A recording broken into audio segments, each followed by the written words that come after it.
Salutations, this is Bob, and this is episode uno of my commentary. Been busy days, so I'm a bit tired to stick with me.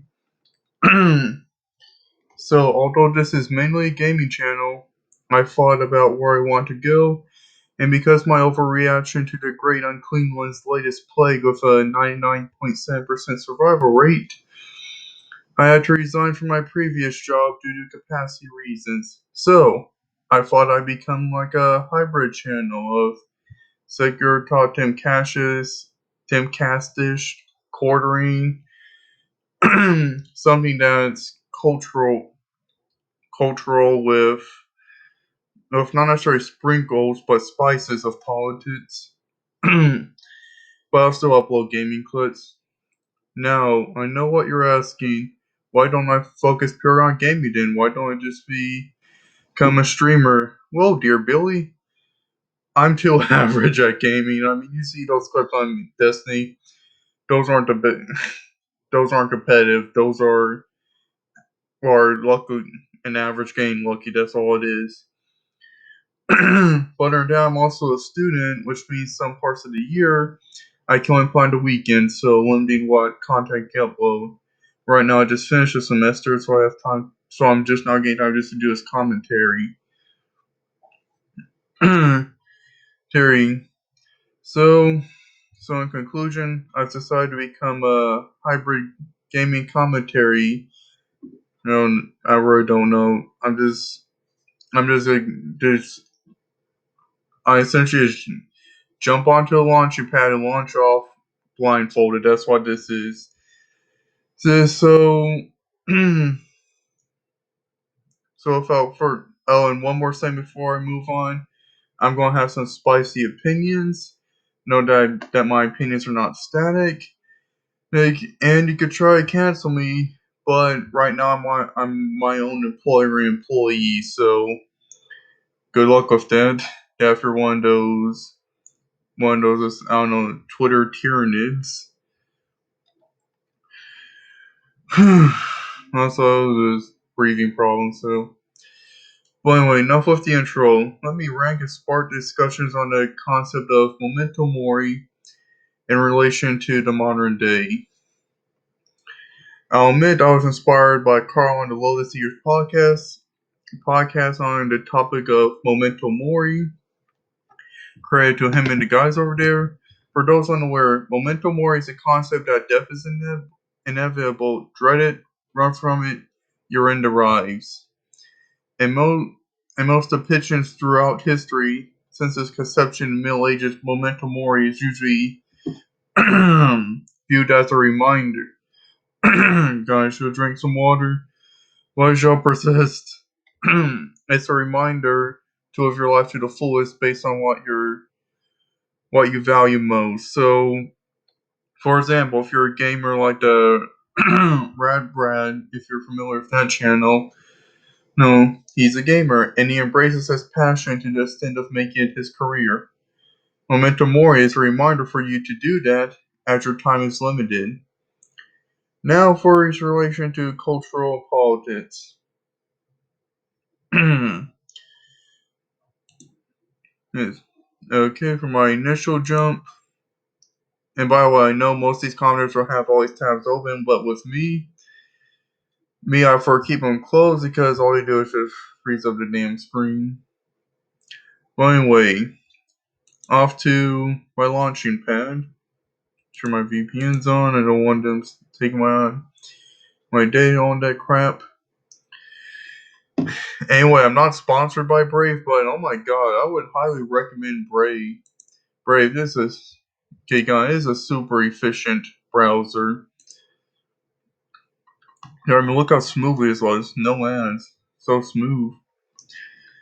But anyway, launching pad to Memento Mori. Fauci says wearing masks may eventually become seasonal. Dr. Anthony Fauci predicted Sunday that mask wearing could eventually become seasonal as protection against ailments like the flu that can also be spread through the air.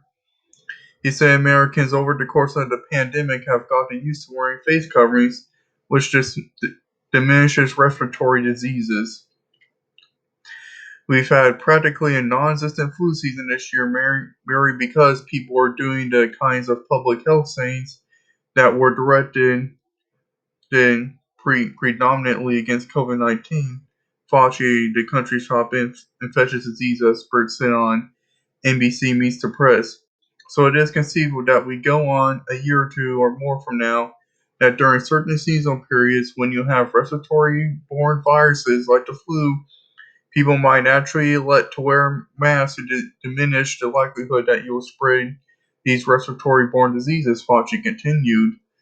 He also predicted that we won't see another surge in the Nurgle plague 19 cases this fall if the majority of Americans get the vaccine. The fact that we have vaccines right now is really a game changer, Fauci said on NBC. Okay, let's just talk about with masks becoming permanent. Now let me ask you this, viewer. What is the purpose of the mask? Or not necessarily the purpose, we all know purpose reduce the spread of the Nurgle virus, but it essentially, how do I call it? The description of the purpose. You might well say it's science, it's scientific. However, I say it's something deeper than science. It's security. You sacrifice the freedom of breathing in full capacity in certain settings in return for the feeling of security, not only for yourself, but for most vulnerable. Well, you may accept this sacrifice.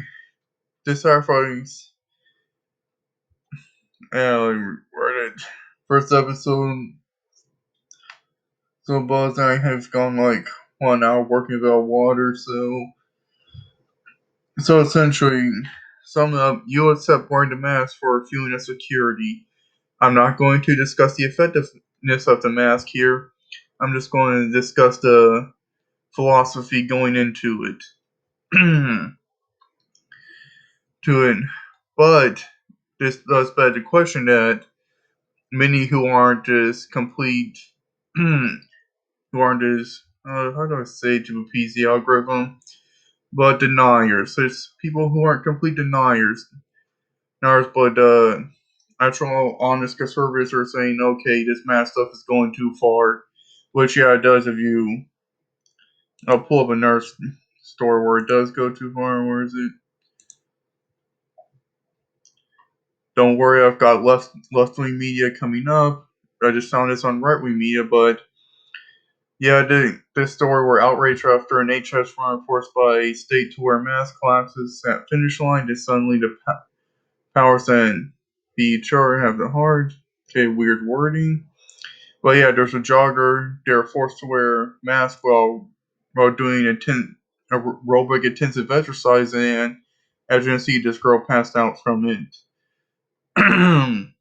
So this does open the door to them, or just lets the question in the room: when does it go too far?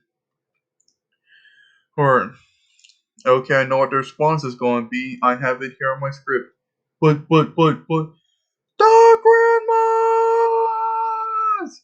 That's just a mask! Okay, I'll let you have that argument. Wear a mask when you're in a crowded area. I am not condemning the mask, but I'm simply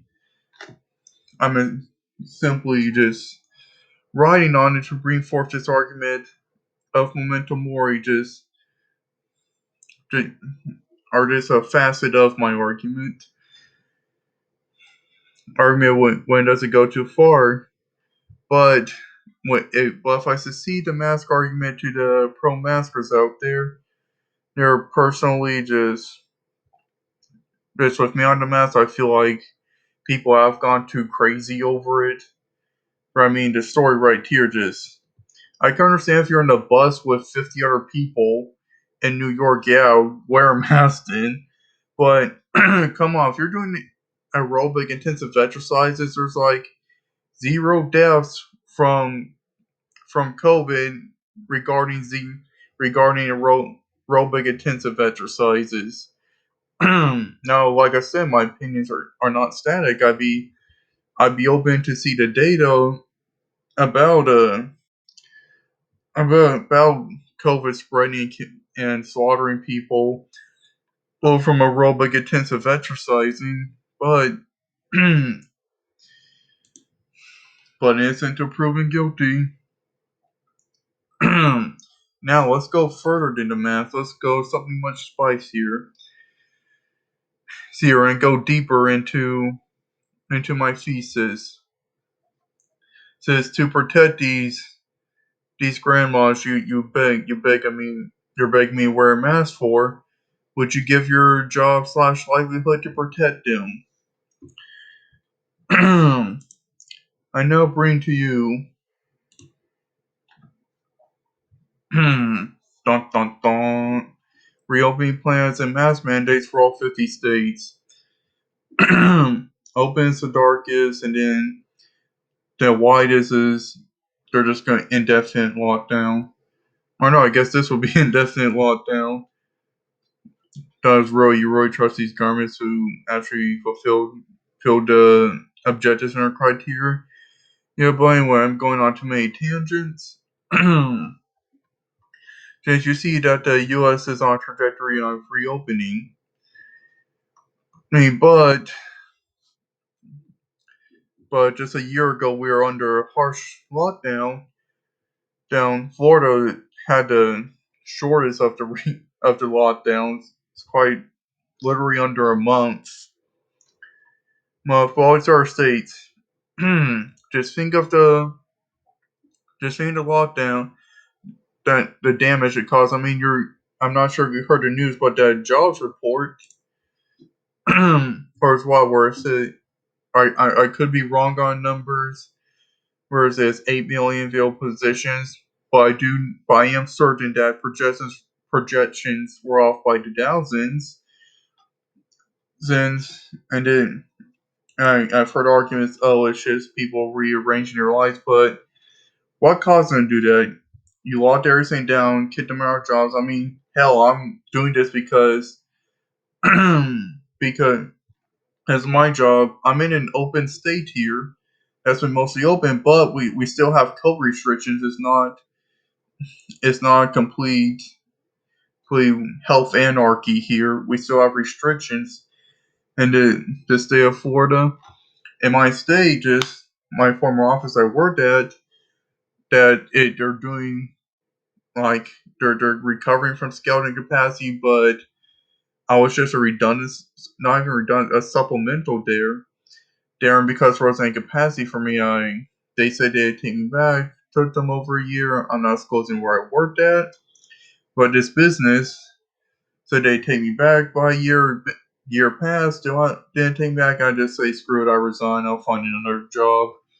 Drive me like that market reporter's ton jobs opening. And by the way, he says here, here is that these lockdowns screwed over a lot of people, and particularly those people were younger. They are younger service industry people who are forced to stay in their home and depend on incompetent and corrupt government for their livelihoods to protect the elderly.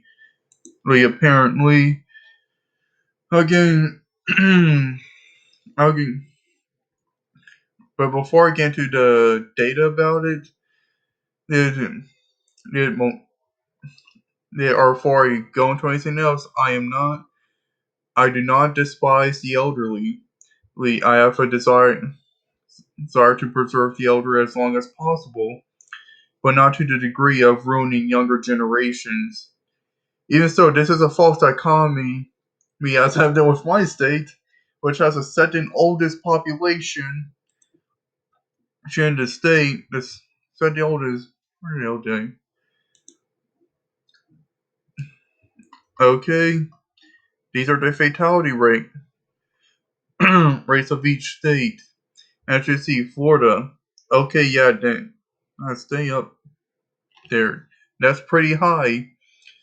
Hi, we were in open state because the government here, Maine DeSantis, I'm not sure. I doubt he is looking at this as Memento Mori perspective, like I am, but he's looking at perspective.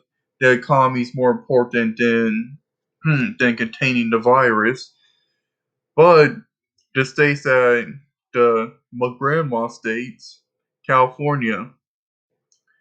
Ooh, California is one of the youngest populations, and their death rate. Come on, right? Just come on. It's like double our size, and they did some of the most hardcore lockdowns. And in New York, come on, the ground you had that you had like 20,000 plus the deaths that New York had in Florida. Yeah, mind you, we need this Andrew Cuomo guy saying if it saves one life, stuffed a bunch of COVID patients in nursing homes.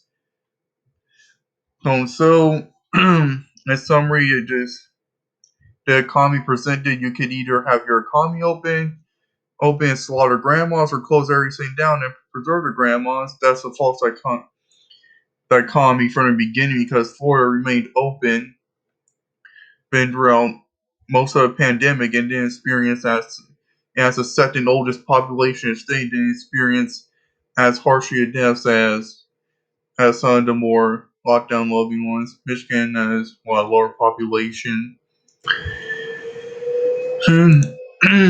Yeah.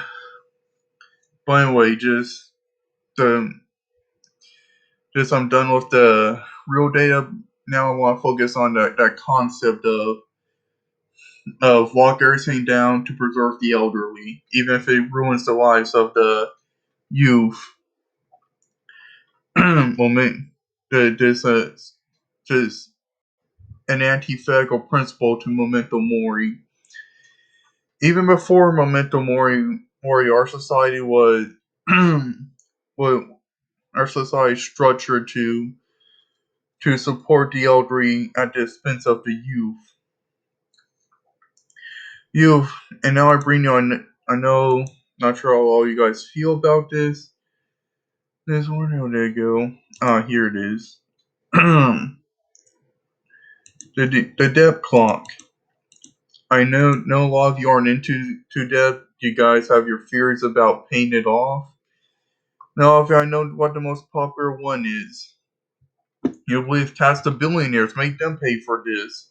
Because surely a few billionaires' money cobbled together can equal a trillion, to equal 28 trillion. Or wouldn't be surprised if it goes to 28 quintillion within next year. But anyway, just look at this debt. Debt per citizen, or debt per taxpayer, like damn.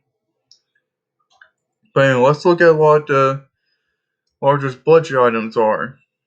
Medicare, Medicaid. Like holy crap, that trillion? Yeah, that is a true grab. I thought it was just a billion, but my initial visual just was wrong. Social Security is second largest. Defense, war, the third. But look what the two biggest are. Those to preserve the elderly. And let me ask you this now. Who's going to pay for this? I already told you, Jeff Bezos, he's just gonna, as soon as you get your guys into office and they start rolling hard these progressive taxes, Bezos and all these cronies are gonna flee to Panama Islands or whatever tax haven resort, hide there. Their adventure is just gonna be like trimming weeds until you get to the ground, and then the IRS comes after you, wanting you to pay this debt. Yeah, so I hope you're getting my point by now. This was like this even before all the Nurgle virus crap.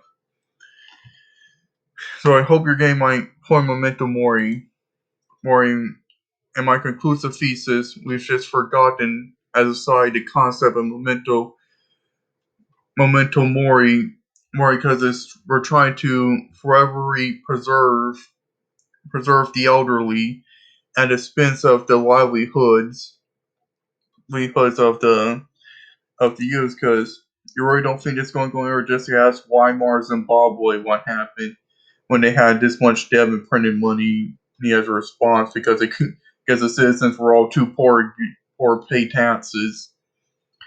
But yeah, we're just sacrificing the livelihoods of the younger generations to pay off the debt of the elderly. But ultimately, my end goal of this episode is for you to go with the concept of Memento Mori. Remember that that de- that death is going to come. You have to. This isn't sustainable as a society to keep destroying the youth's livelihoods to preserve the order. I mean, how closing down schools, that's going to cause some trauma to the kids, but I should stop going on tangents now. Now, just go with constant memento mori. We need to remember this as a society. Remember how important it is that we focus on an individual's livelihood over preserving being a dwindling and withering group. But what I don't want you to go away with this is to become bigoted towards elderly people. Because guess what? You know, AC rights, everything we have, they built. Most of them, anyway. Most of them built this world of leisure we live in. And so please, respect your elders. Most of them built this built this world, made the U.S. through toil, ambition, and blood. But I do want But the only question you should go away with is when does respect go too far? And that is episode uno. I know that this is going to be the most blooper littered episode in one amount of time. Ciao. Oh come on, now this is crashing.